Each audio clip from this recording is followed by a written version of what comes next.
Hello students, मैं दीपक राधेश्याम यादव आपका अपने यूट्यूब चैनल पर बहुत बहुत स्वागत करता हूं। तो लास्ट वीडियो में हमने इनकम मेथड भी समझ लिया है, नेशनल इनकम का वैल्यू एडेड मेथड भी समझ लिया है। इस वीडियो में हम नेशनल इनकम को एक्सपेंडिचर मेथड से कैसे निकालें ये समझने वाले हैं। वीडियो को पूरा देखिएगा क्योंकि लास्ट में हम कुछ न्यूमेरिकल एग्जाम्पल से भी कंटेंट को समझेंगे। तो चलिए फटाफट से स्टार्ट कर लेते हैं। तो देखिए, सबसे पहले हमने जो एक्सपेंडिचर मेथड से कैलकुलेट करना है नेशनल इनकम को, तो इसके अंदर हमें क्या करना होता है कि this method measures national income as the sum total of final expenditure incurred by 4 sectors. किसी भी इकोनॉमी में 4 सेक्टर होते हैं। हाउस होल्ड सेक्टर, एक आपका बिजनेस फर्म यानी कि प्राइवेट सेक्टर जो होता है, गवर्नमेंट और फॉरेनर्स यानी कि जो आपका फॉरेन सेक्टर होता है। तो ये चारों सेक्टर्स का जो भी फाइनल एक्सपेंडिचर होता है, उन सारे एक्सपेंडिचर को अगर हम प्लस कर दें तो हमें मिलता है gross domestic product at market price.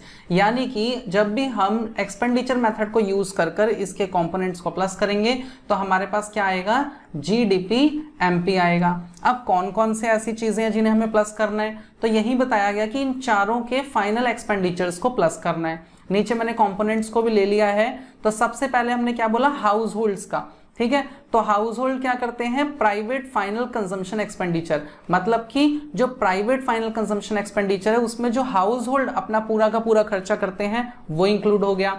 दूसरा हमारा आ गया गवर्नमेंट फाइनल कंजम्पशन एक्सपेंडिचर, यानी कि गवर्नमेंट भी, हमें पता है हमारी कंट्री में जो गवर्नमेंट होती है वो भी अलग अलग तरीके से लोगों के लिए खर्च करती है। सोशल वेलफेयर के लिए बहुत सारे पैसे खर्च करती है, चाहे वो आर्मी हो, चाहे वो पुलिस फोर्स हो, या और भी किसी तरीके से जो गवर्नमेंट एंटरप्राइजेस हैं उसमें लोगों को सैलरीज देना, किसी भी तरीके से जो गवर्नमेंट खर्च कर रही है पैसे, तो उसको जब हम देखेंगे तो वो इस वाले कंपोनेंट के अंदर आ जाएगा जिसको कहते हैं government final consumption expenditure. Third आपका आ गया ग्रॉस डोमेस्टिक कैपिटल फॉर्मेशन।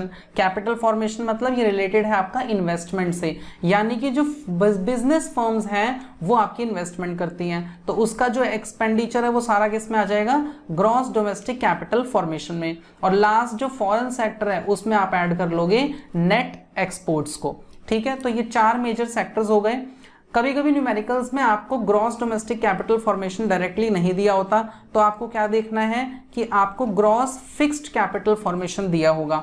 तो अगर हमें ग्रॉस डोमेस्टिक कैपिटल फॉर्मेशन निकालना है तो हमें 2 चीजों को प्लस करना होता है। उसमें आती है पहली gross fixed capital formation plus inventory investment. Inventory investment को ही चेंज इन स्टॉक भी कहा जाता है, तो इस नाम से आपको ये मिलेगा न्यूमेरिकल एग्जांपल्स में। तो हमने क्या सीखा कि पहले तो हम चारों के जो भी एक्सपेंडिचर है चारों सेक्टर के प्लस कर देंगे, उनके नाम हमने देखे, लेकिन जो हमारा ग्रॉस डोमेस्टिक कैपिटल फॉर्मेशन है अगर वो नहीं दिया है तो हमें ग्रॉस फिक्स्ड कैपिटल फॉर्मेशन में चेंज इन स्टॉक को प्लस कर लेना है, तो हमारा ये वाला भी कंपोनेंट बन जाएगा। और लास्ट आपका नेट एक्सपोर्ट में सारे एक्सपोर्ट्स जो आपको दिए हुए हैं उसमें से आप इंपोर्ट की वैल्यू को माइनस कर लोगे तो आपके पास नेट एक्सपोर्ट आ जाएगा। इन सारी चीजों को जब हम प्लस करेंगे तो हमें क्या मिलेगा, मतलब private final consumption expenditure plus government final consumption expenditure और ग्रॉस डोमेस्टिक कैपिटल फॉर्मेशन और प्लस नेट एक्सपोर्ट, तो आपके पास आएगा जीडीपी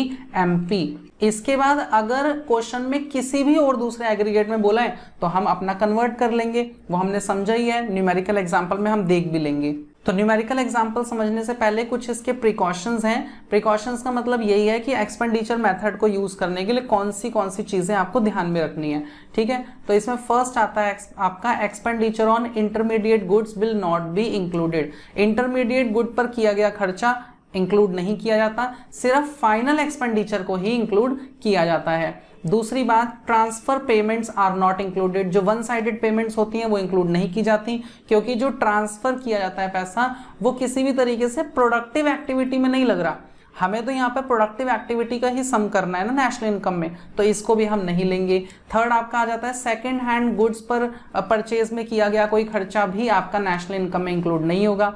देखो, जो सेकंड हैंड चीज आप बेच रहे हो उसको जब आपने नया खरीदा होगा तब आपने उसको अपने एक्सपेंडिचर में इंक्लूड कर दिया होगा, तो अब दोबारा से उसको सेकंड हैंड में नहीं लेंगे। हाँ, अगर आपने कोई रिपेयरिंग कराई है तो आपने अभी सर्विस ली है रिपेयरिंग की, उस कॉस्ट को हम अपना एक्सपेंडिचर को हम ऐड कर लेंगे नेशनल इनकम में। फोर्थ आपका आता है कि शेयर डिबेंचर बॉन्ड्स, ये भी आपका नेशनल इनकम में इंक्लूड नहीं होता है। इसका रीजन है कि ये भी किसी प्रोडक्टिव एक्टिविटी में पैसे नहीं लग रहे हैं, ठीक है, यहाँ पे कोई आपका गुड्स एंड सर्विसेज का प्रोडक्शन नहीं हो रहा है। और अगर कोई कमीशन पे कर रहे हैं, अगर आपको कोई ब्रोकरेज पे कर रहे हैं, मान लो आपने शेयर्स खरीदे हैं, आप उसमें अपने एजेंट को कुछ पैसे कुछ कमीशन दे रहे हैं, वो जरूर ऐड होगी। क्यों? क्योंकि वहां पे उसने आपको सर्विस दी है, उसके बदले में उसने पैसे लिए हैं।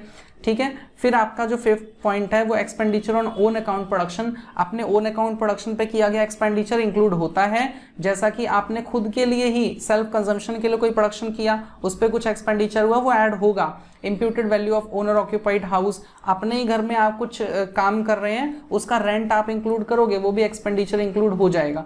ठीक है, तो ये पहले तो आपको प्रिकॉशंस का ध्यान रखना है। कंटेंट समझ में आया? न्यूमेरिकल कर लेते हैं अब जरा।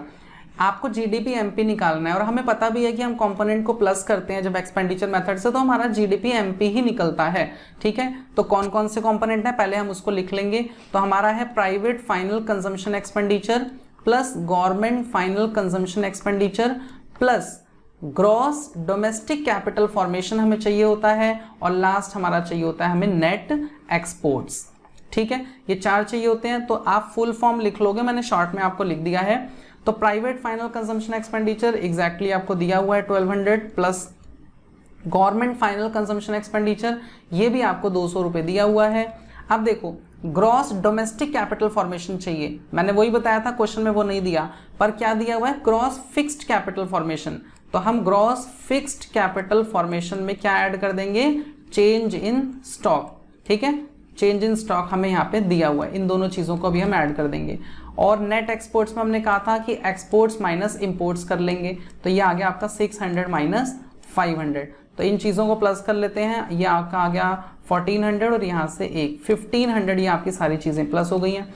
अब आपका ग्रॉस फिक्स्ड कैपिटल फॉर्मेशन 300 और यहाँ पर 400 इसके अंदर प्लस हो जाएगा, तो ये आपका 700 आ गया। यानी कि आप 1500 में 700 अगर प्लस करोगे तो 2200। सारी वैल्यूज आपकी करोड़ में है, तो आपका जीडीपी एमपी की वैल्यू आ गई ₹2200 करोड़। ये एग्जाम्पल आपका कंप्लीट हो गया है। लास्ट एग्जाम्पल फटाफट से देख लेते हैं। हमें निकालने के लिए बोला है जीएनपी-एफसी, पर हमें पता है कि हम अपने कंपोनेंट्स को प्लस करेंगे तो हमारा जीडीपी एमपी निकलता है। तो हम अपने कंपोनेंट्स को पहले ले लेंगे। Private final consumption expenditure, government final consumption expenditure, gross domestic capital formation और आपका नेट एक्सपोर्ट्स। ये चारों चीजें आपकी प्लस होकर आपका जीडीपी एमपी आ जाएगा। बाद में तो हम कन्वर्ट कर ही लेंगे किसी में भी। तो आपका यहाँ पे प्राइवेट फाइनल कंजम्पशन एक्सपेंडिचर दिया हुआ यार आपका 1500 रुपए, उसको हम प्लस कर लेंगे। नेक्स्ट आपका गवर्नमेंट फाइनल कंजम्पशन एक्सपेंडिचर भी आपका 200 दिया है, मैंने वो भी ऐड कर लिया। अब यहाँ पे बड़ा इंपॉर्टेंट आ गया, देखो ग्रॉस डोमेस्टिक कैपिटल फॉर्मेशन आपको चाहिए, लेकिन यहाँ क्या दिया हुआ है? Net domestic fixed capital formation. तो कन्वर्ट कर लेंगे ना, हमें नेट नहीं चाहिए, हमें क्या चाहिए? हमें ग्रॉस चाहिए। तो हम क्या करेंगे? Net domestic fixed capital formation, ये वाली पूरी वैल्यू हमने उतारी। तो ये ग्रॉस में जाने के लिए हमें डेप्रिसिएशन को प्लस करना होता है, और हमें फिक्स्ड वर्ड नहीं चाहिए यहाँ पर। तो फिक्स्ड कभी लिखा होता है तो मैंने आपको क्या बताया था? चेंज इन स्टॉक आप प्लस कर देना। चेंजिंग स्टॉक भी अगर आपको नहीं दिया हो तो क्लोजिंग माइनस ओपनिंग करके अभी हम कर लेंगे। नेट एक्सपोर्ट्स देख लेते हैं। नेट एक्सपोर्ट्स हमें दिया हुआ है -10 का, ठीक है, इनको प्लस कर लो। देखो यहाँ पे 1700 आ गया, ठीक है। अब इन वैल्यू को देख लो, ये वैल्यू आपको दी हुई है 350 प्लस डेप्रिसिएशन का दूसरा नाम यहाँ पे दिया हुआ है consumption on off fixed capital. Fixed capital consume हो रही है यानी कि डेप्रिशिएट हो रही है, तो ये यहाँ पे 50 आ गया।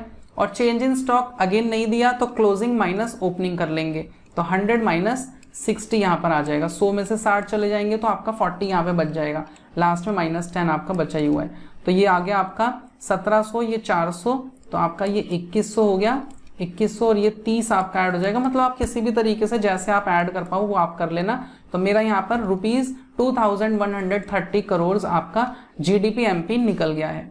क्वेश्चन में हमें GNP-FC पूछा था, तो अब हम कन्वर्ट कर लेंगे ना। GNP-FC हमें दिया है GDP-MP, ग्रॉस है, ग्रॉस ही चाहिए।